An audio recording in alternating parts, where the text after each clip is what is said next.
And here we are back at American Diamond Logistics for another episode of Around the Diamond podcast. Here in North Fort Worth, sweating our butt off is my co-host, Steve Weinreiter.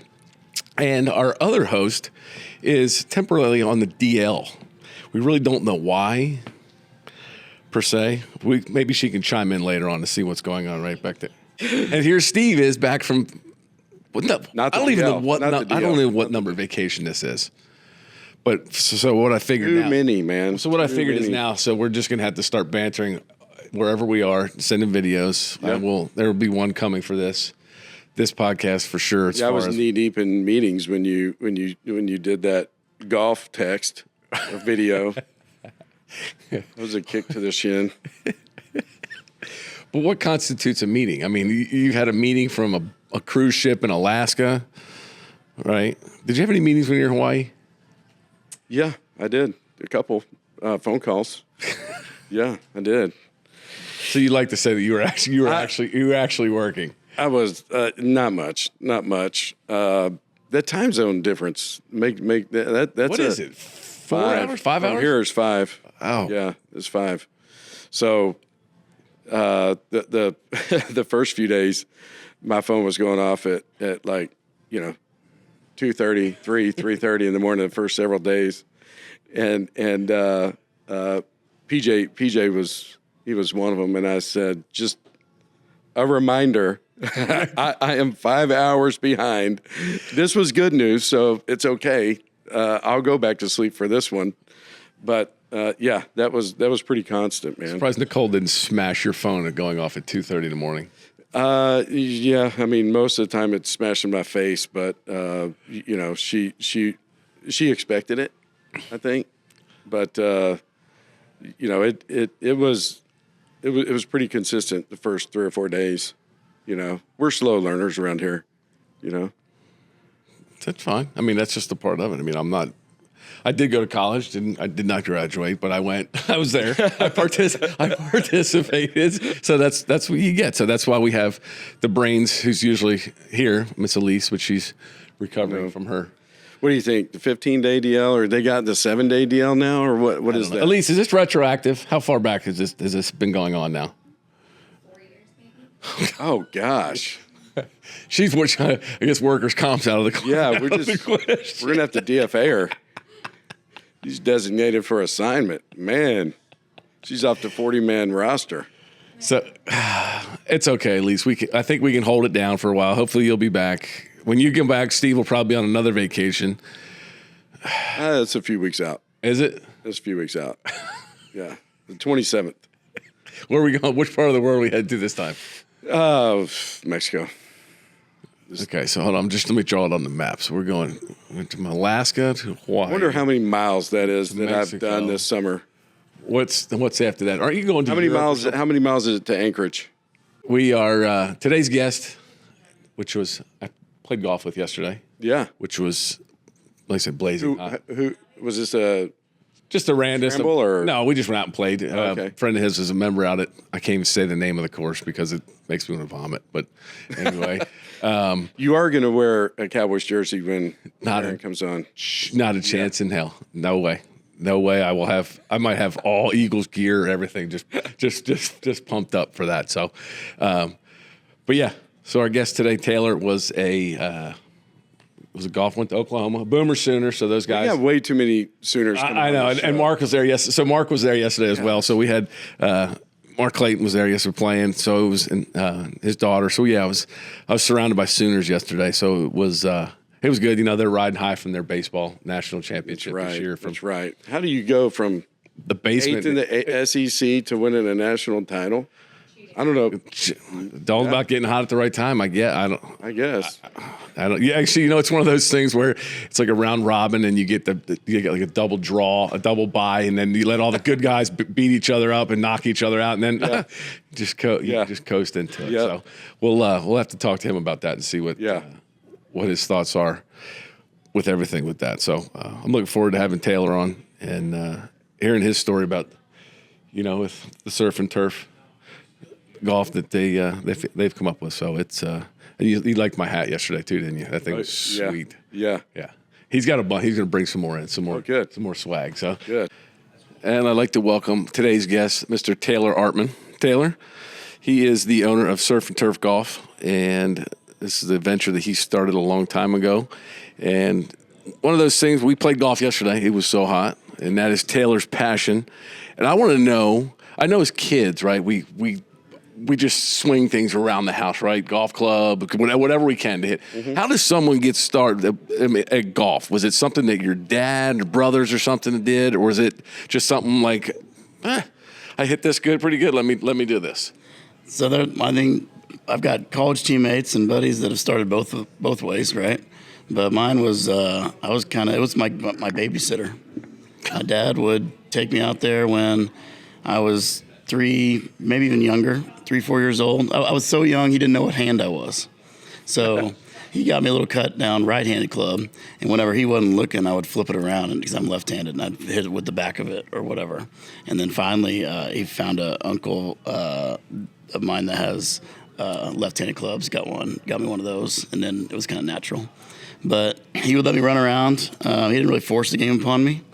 And then at about 7, it was a different time back then than now. Time back then. He's talking like he's older than we are, Steve. I mean, I hadn't even seen 40 yet. early 90s. 90s. But, yeah, they would drop me off at the golf course at about 7.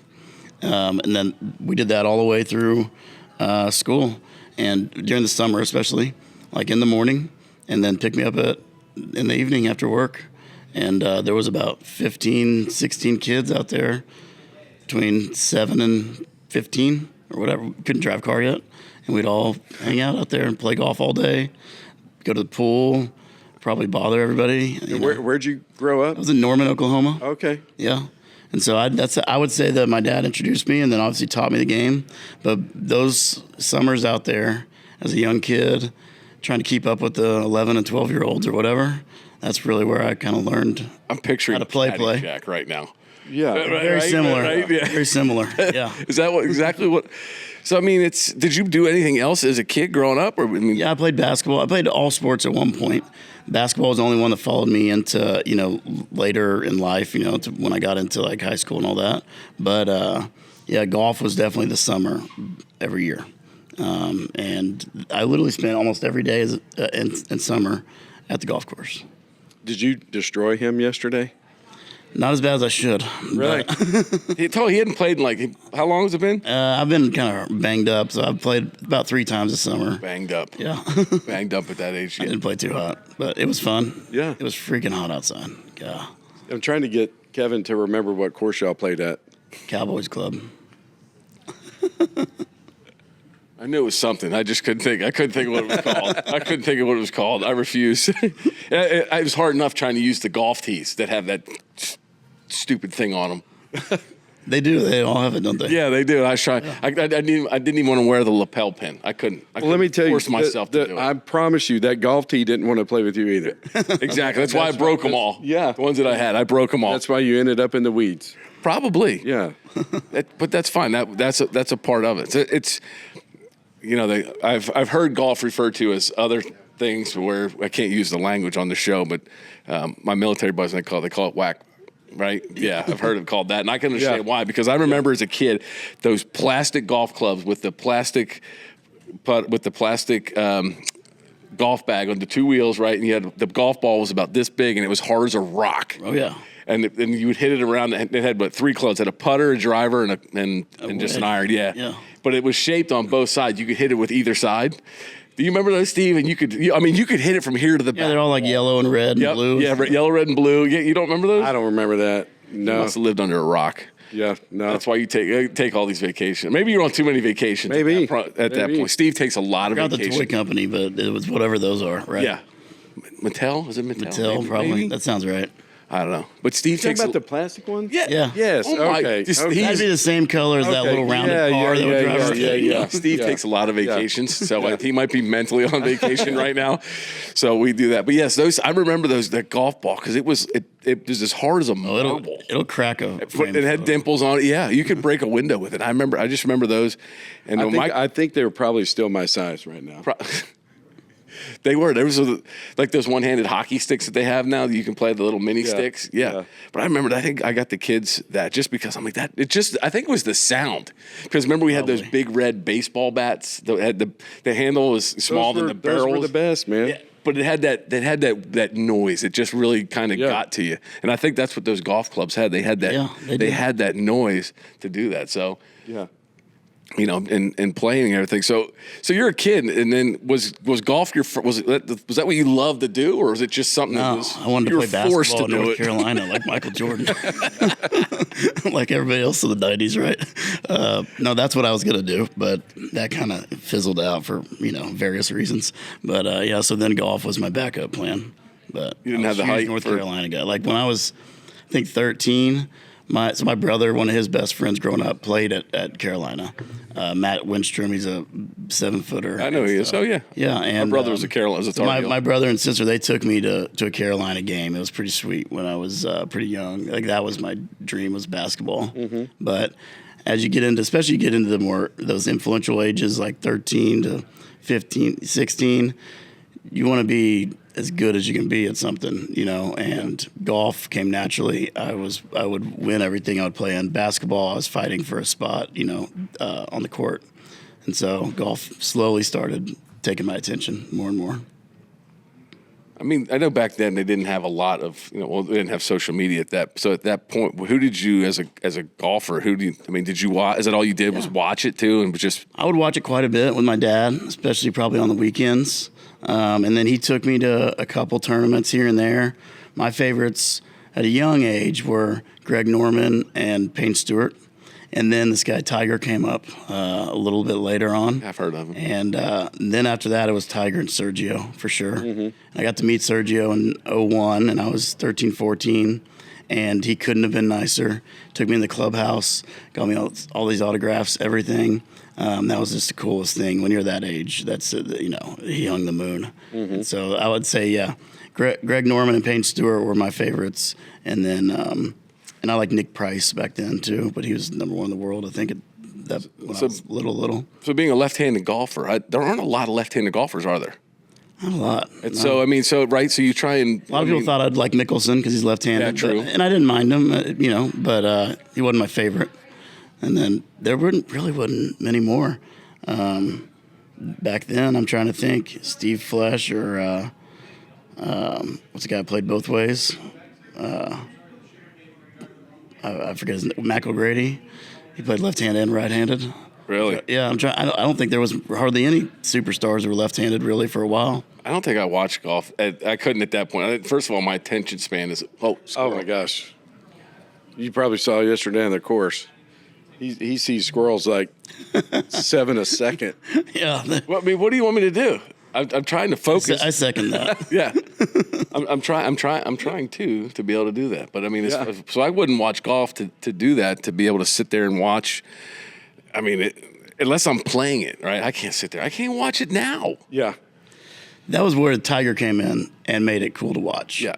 I think. Tiger and Sergio. Yeah, Saturdays and Sundays were must-see TV. I mean, they were athletes playing the game finally, and it was cool, because both those guys were in their early 20s or whatever.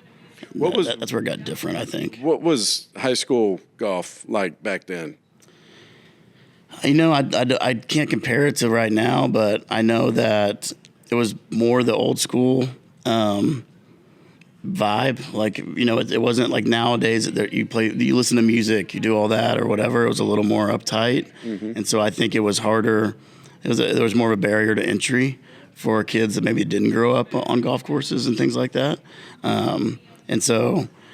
But there was also some really good players back then. I think that's one thing about golf is it's the players have gotten better, but it's an old sport. If people grew up around the game, kids were getting good early. Yeah. Yeah. I mean, I remember golf in comparative to other sports, I feel like kids were able to beat adults way easier than in other sports, because they would gain different skills, putting, chipping early on. So, yeah. But, yeah, high school, I don't know, it's good. 36 holes a day. The tournaments? Mm-hmm. Was the tournaments 72 or? No, high school was always 36 holes one day, sometimes only 18 if it was like early in the year with a time constraint with the sun. And then the state championship would be like 36 and 18, so 54 holes, 2 days. And that format is what most college tournaments were until the last couple of years. I think they've kind of shifted into a new model. They got a variety, but we used to always play 36 on like a Monday, 18 on Tuesday. And then the national championship would be 18, 18, 18, 18, 4 rounds, like a tour event. Yeah. Yeah. Interesting. And could you ride in a cart, or did you have to walk? You had to walk. Yeah. Oh. See, we're out on that. I played Pine Valley and walked 16 holes. I said, I'm done. No more. And 36 holes walking, that's no breeze. I mean, No. yeah. We showed up to the PGA in Frisco last summer. Bill's like, hey, and my father-in-law, he's like, hey, I got these, I got some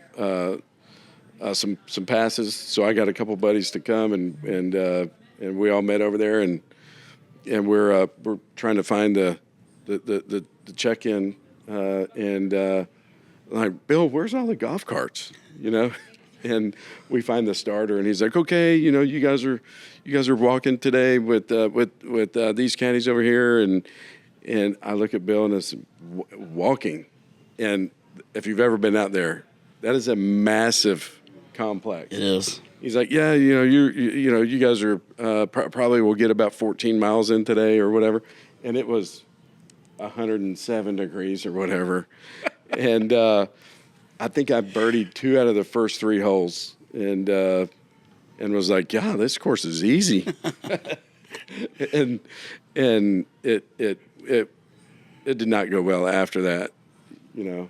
But walking like out there was because they wanted you to have the PGA experience or whatever, you know. No way. Who was the one golfer that was able on tour that was able to use a cart? Casey Martin. Yeah, Casey Martin was able to use it because of a degenerative disease that he had. Yeah, he had. I would mess it up. It's something with his leg. Yeah. Mm-hmm. Okay, he was able to do that, and that did not fly very well with everybody. Which is, I know, because golf is that old school type of game, and I think that's what wasn't Liv trying to go more to the new school style with but like Happy Gilmore type stuff, beer drinking. Well, that's the thing, right? What besides the majors, what tournament is the most exciting?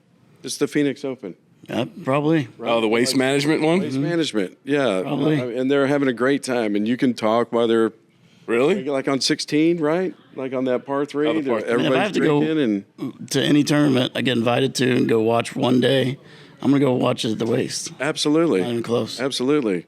Yeah, I went out there a few years ago. With my little brother was living out there, and how do I put this on a family-friendly show? We stayed out a little late, and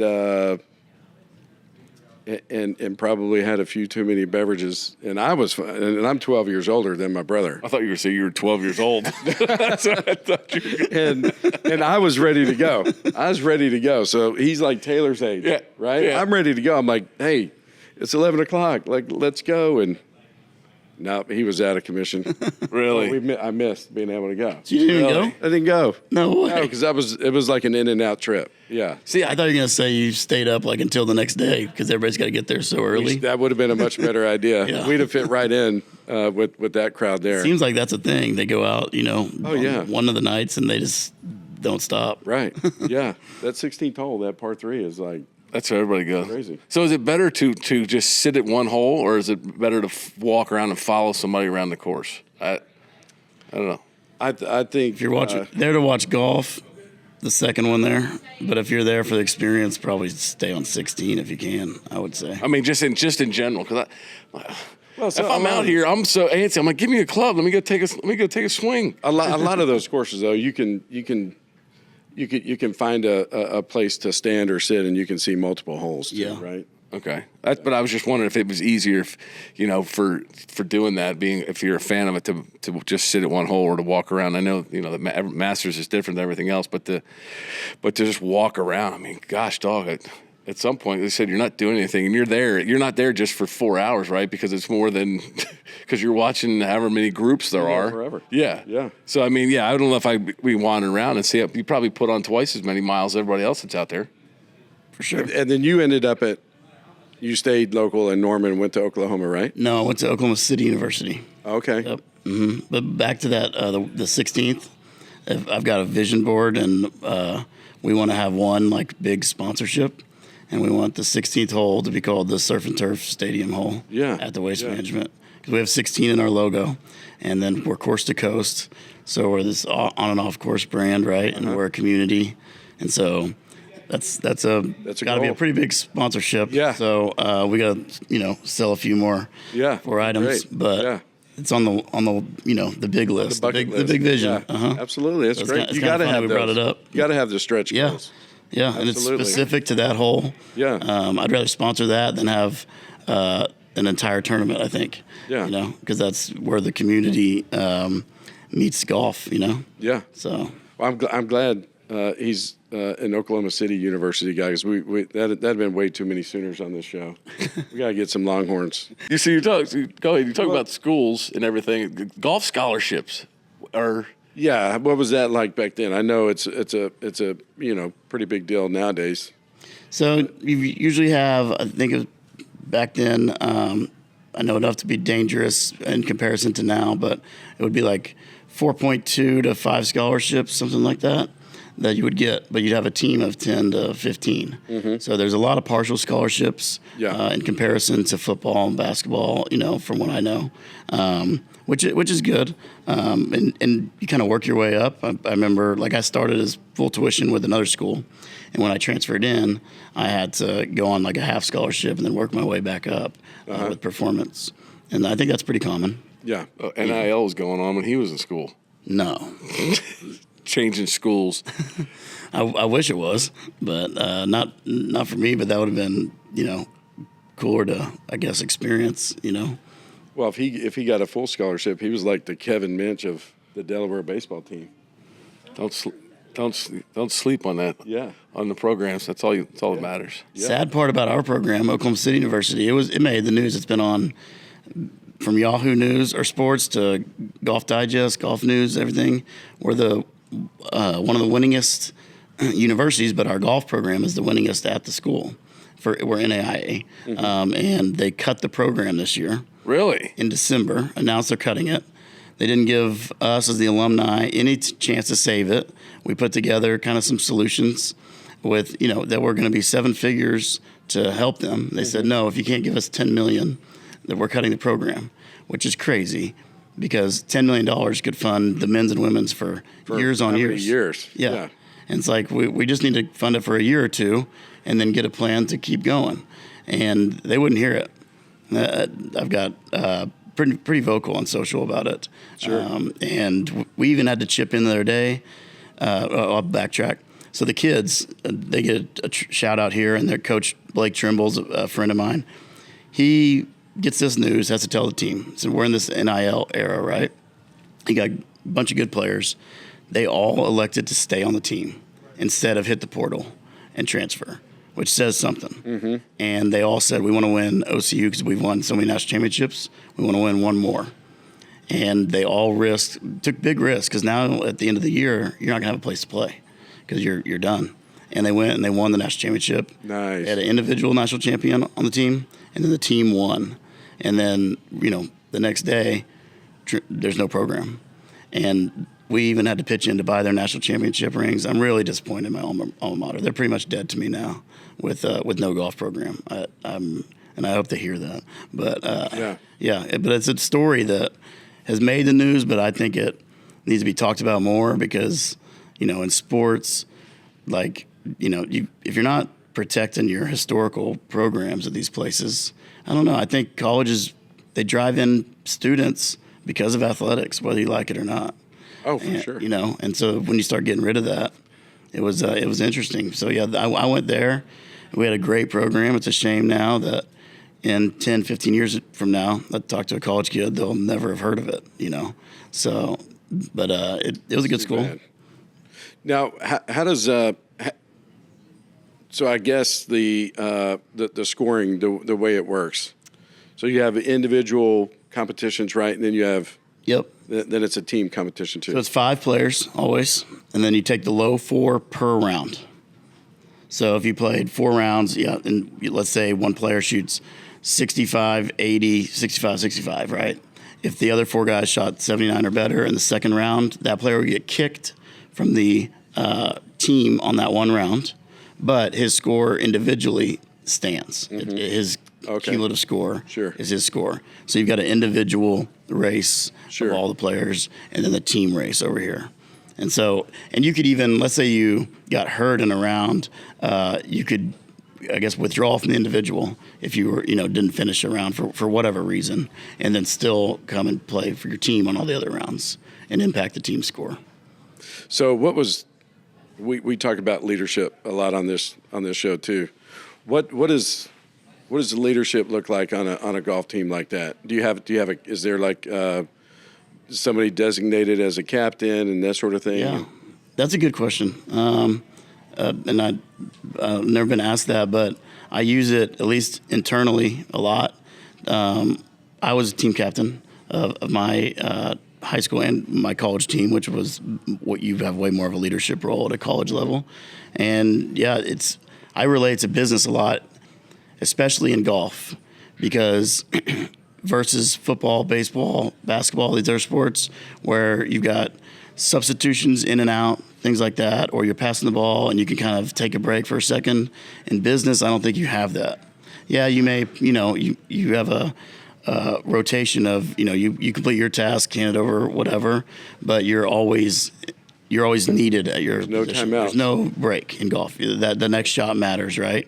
And what I thought was being a team leader in golf was big because you needed to encourage the guys you were beating, so your 6, 7, 8, 9 guys that weren't traveling, because if those guys are playing really well, then your top 5, they can't get lazy because there's somebody coming for your job, and it's pushing you. But also at practice, they've got to keep,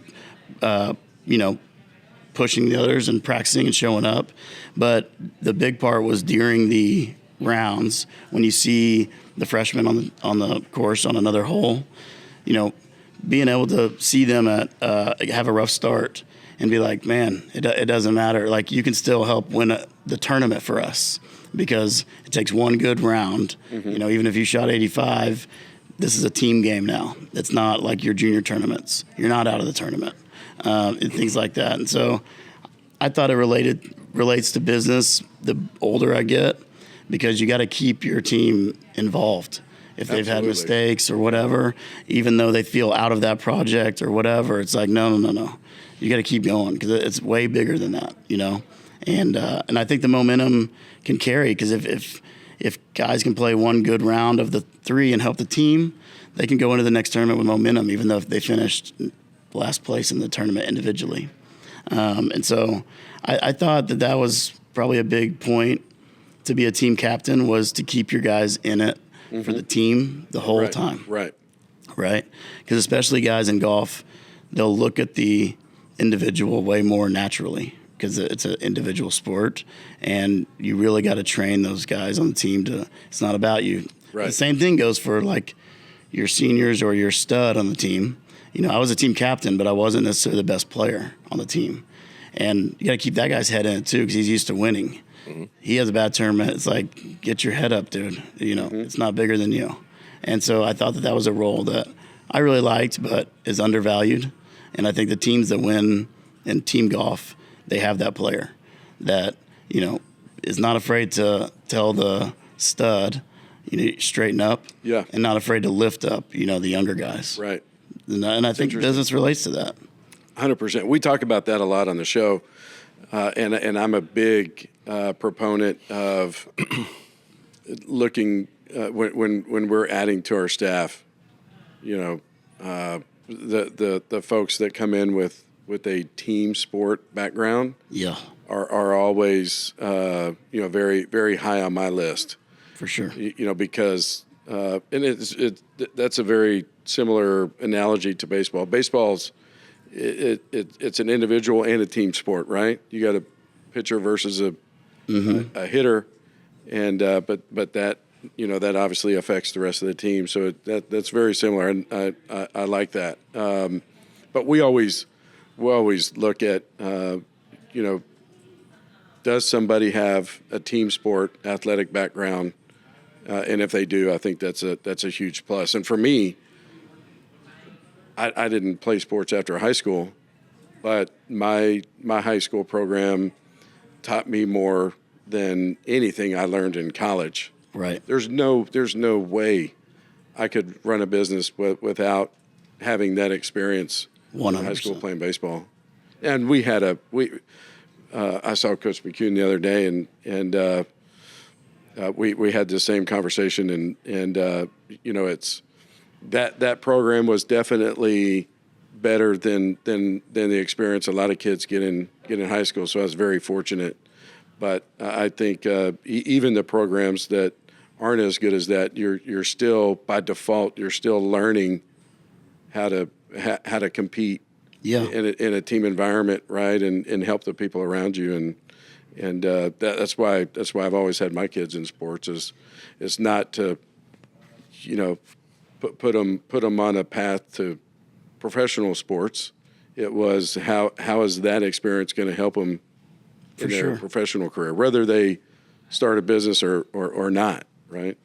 I agree completely. The big word that you see when teams are winning versus teams that just want a game is depth also. Mm-hmm. And so like having people like internal competition, not just against yourself, but within the team to perform, whether you're the superstar or you just got here.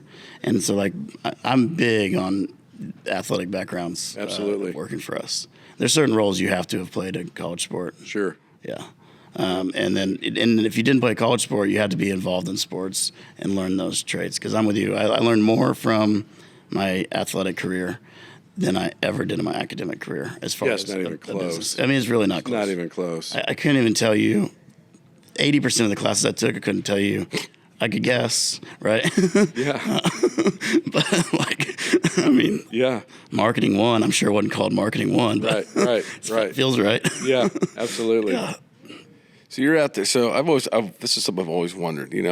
With other sports, there's a lot of always back and forth banter between players or something, right? You talk to somebody. Is it like that on the golf course? Is it the same as when we go out and play yesterday? Is that how it is playing at the collegiate level, high school level? Is it that, or is it just more of people, or somebody doesn't say anything? You're like, oh gosh, why are you such a punk? Why didn't you? Nobody want to talk? Is everybody just locked in, or is there actually, talking? That's a good question. Between your team, believe it or not, you have that, what we just talked about, you uplift or whatever. But like with your ego, like my co-captain or something, like we would make fun of each other if I saw him hit, because I know he's going to recover. It's not a big, maybe not if he just choked the tournament or something. Yeah.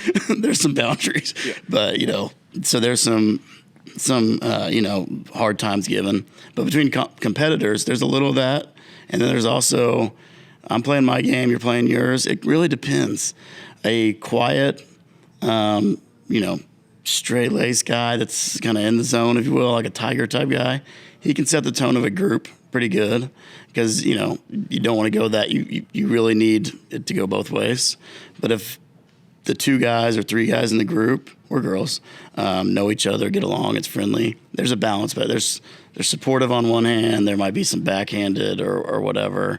But, yeah, there's definitely some camaraderie in there. Not really shit-talking. That's not, present. Because we have umpires or something or officials that'll sit there and, hey, I know the NFL, they fine them for doing it. I just wasn't sure if there's a rules official out there. I'm like, hey, keep the, type of thing where they're trying to keep the peace, or is it just more of? There's no. Okay. If you have an altercation in golf, a ruling was involved, probably. Okay. And it had something to do with somebody didn't like another ruling, or you rarely have controversy or conflict like that, or there was an etiquette issue.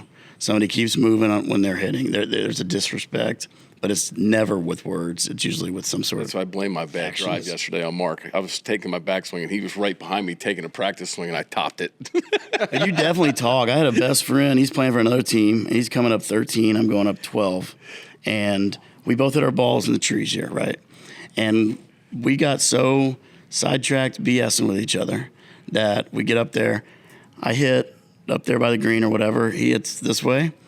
We both see each other coming back, like running with one club. I hit his ball and he hit mine because we weren't paying attention. Really? Because we got so mixed up because we were close friends and we forgot what we were doing for a second. Yeah. He used my Sharpie on the putting green.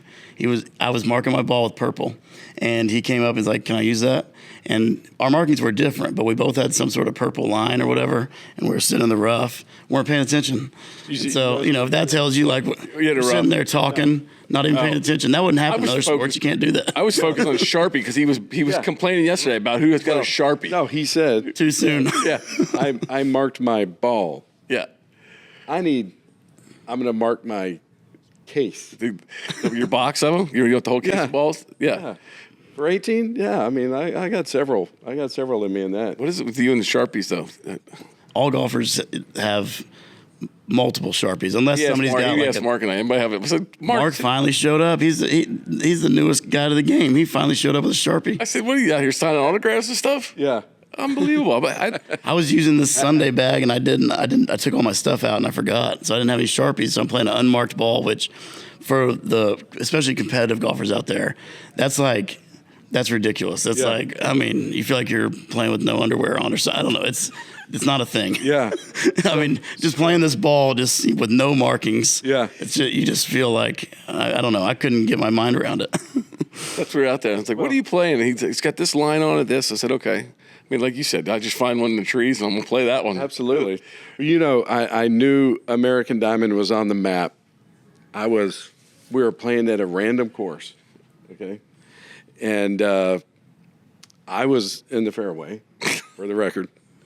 Whoever I was playing with, I forget. I think it was Dwayne Holtz, David's brother, and he normally takes care of me easily. But he's in the rough and he's looking for his ball. He's like, "Whoa, look at this, American Diamond ball, right there, just randomly, It's like from another hole that he left. I'm not playing that ball. I'll find it later. those are relics. I don't play with them. But no, that was cool. But now the one question about Mark's game is my perception of a wide receiver playing golf probably accurate or no? He's got some game. He has gotten tremendously better. Yeah, most improved player I've ever seen. Okay. Yes. All right. A year ago, he wasn't even keeping score. Yeah. Nothing. And then yesterday, we had a little gambling game on the back nine. That's that athletic mindset, right? Yeah. That drive to. And for a new player to the game, he hits like kind of a hard draw, which is impressive. That's not a shot that comes naturally, I don't think, to, even really good golfers struggle to hit that shot. Oh, when I did, it's total accident. Yeah. Yeah. No, he plays one. That's great. It's impressive, yeah. Yeah.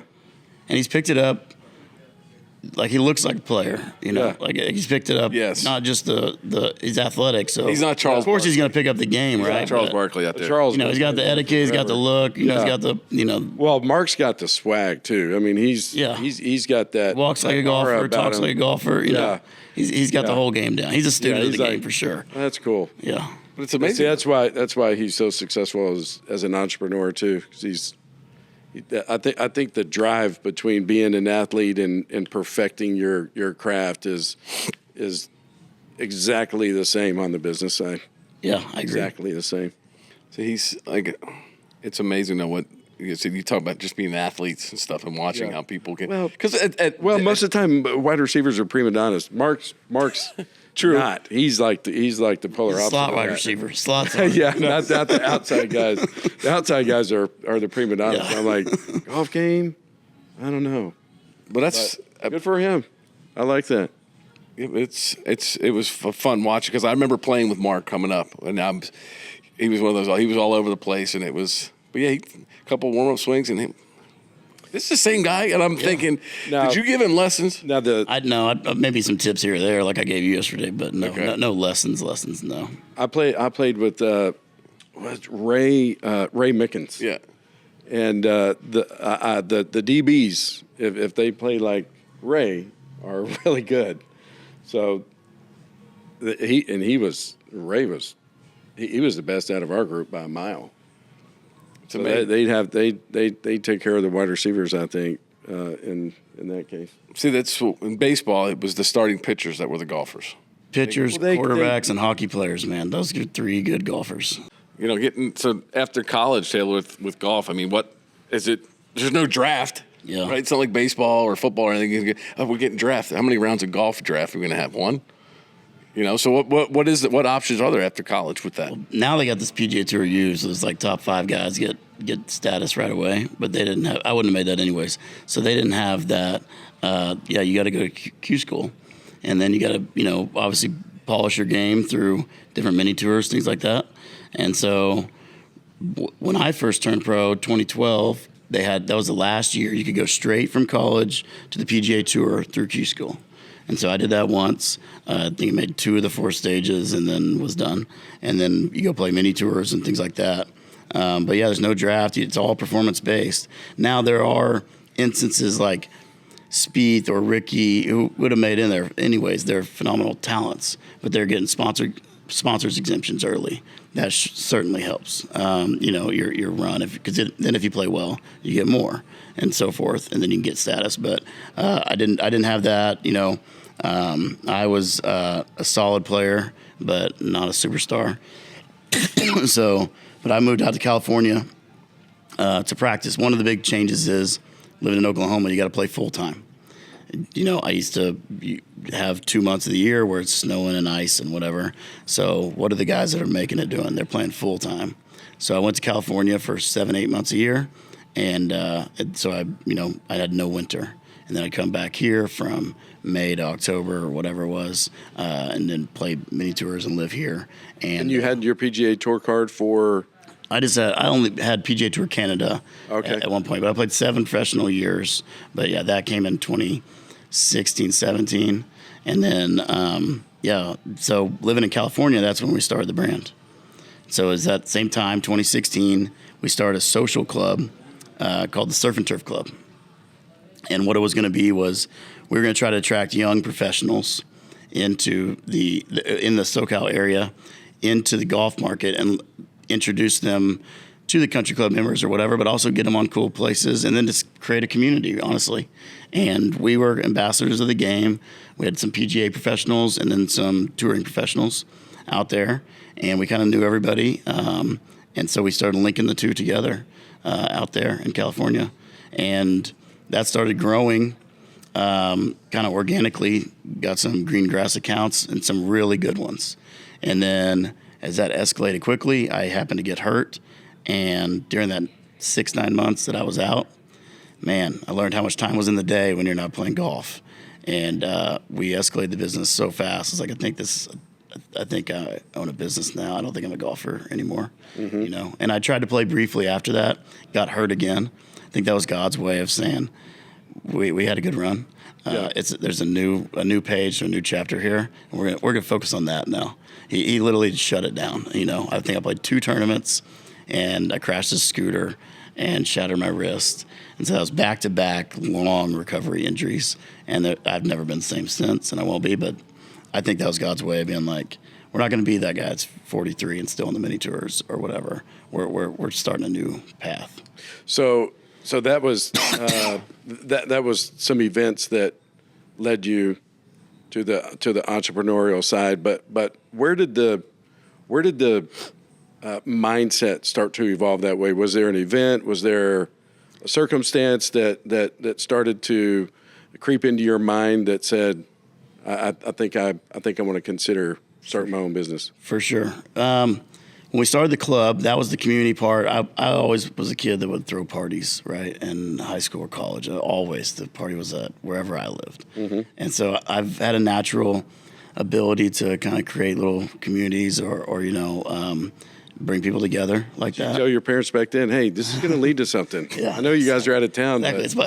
I always say, you know, this is my. I was developing social skills away at school, right? Don't worry about my GPA. I love that. The justification for this. Yes, business owners are never the smartest ones in the class. I even had a tutor once that, let's keep this really short, that was mandatory to help me because I got on probation, academic probation, and then we started having beers, and like my tutor's like, I'm not supposed to.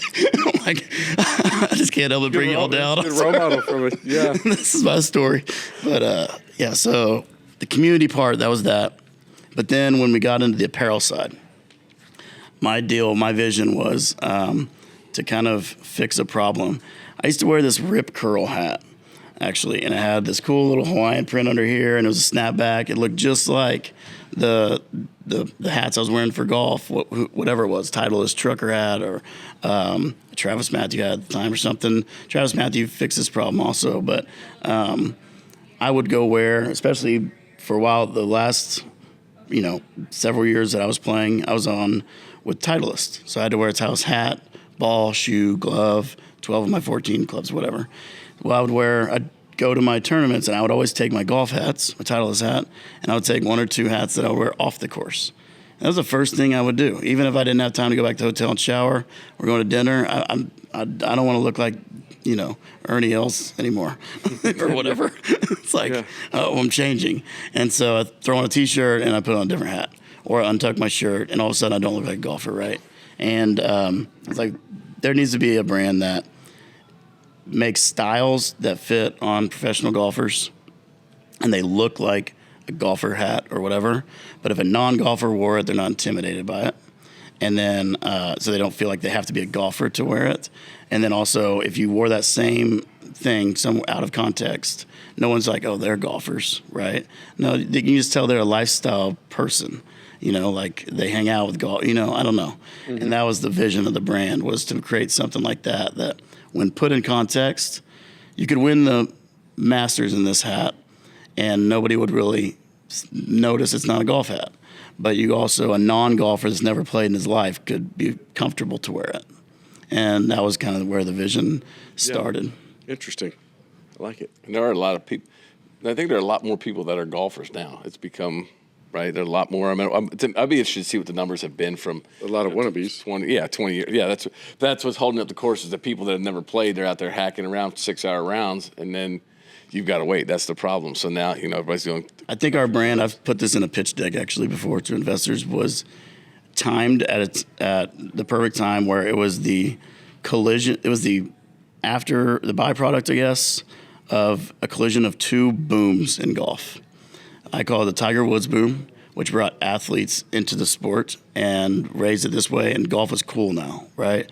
Right after Tiger Woods, you had Nike started making the tighter shirts, and everybody, you had the white belts, and we started looking like tennis players and whatever. And then you had the Topgolf boom, and that was the one that brought everybody into the sport on some level. And you got introduced enough to the game that you can get the ball out in front of you at least enough that you can take that invitation to go play. Before Topgolf, people, they were intimidated. Mm-hmm. They couldn't manage the ball well enough to go play on a real course. Yeah. And so I think that boom of bringing that cool factor in there, and then Topgolf's accessibility, that everybody gets to at least try it socially. I mean, it's a risk-free zone out there. It doesn't matter, man. You're having a drink with your buddies. You take some shots. Nobody cares if you whiff it, whatever. You laugh and move on. You go out there, a little stiff country club, 3 golfers and you whiff it on the first hole in front of it. Yeah. Not real fun, right? Yeah, and so you get that out of the way, and you get to where, I can get it out there. And then I think once they get out there, they realize how bad all the golfers are anyways. And so they're more comfortable. So, I think our brand was a byproduct. We got brought into the game by Tiger Woods, and then everybody else got brought in by Topgolf. But these people don't have a place to play, right, yet. It's a very expensive sport to enter. And then all the people at Topgolf, they'd have to go buy a whole new wardrobe if they're going to do the old golf way. Mm-hmm. Polos, pants, whatever. No, we're hoping those people already have a surf and turf hat, because it's not necessarily a purely golf hat. And then all the products we make could be worn at whatever they were doing naturally. So they get a wardrobe that could cross over. So that's kind of where I think that we're, somewhat tied into those 2 booms. I like it. I look forward to diving further into the business side. This has been great, and I'm excited to dive in further and really learn more about the business and where you're headed.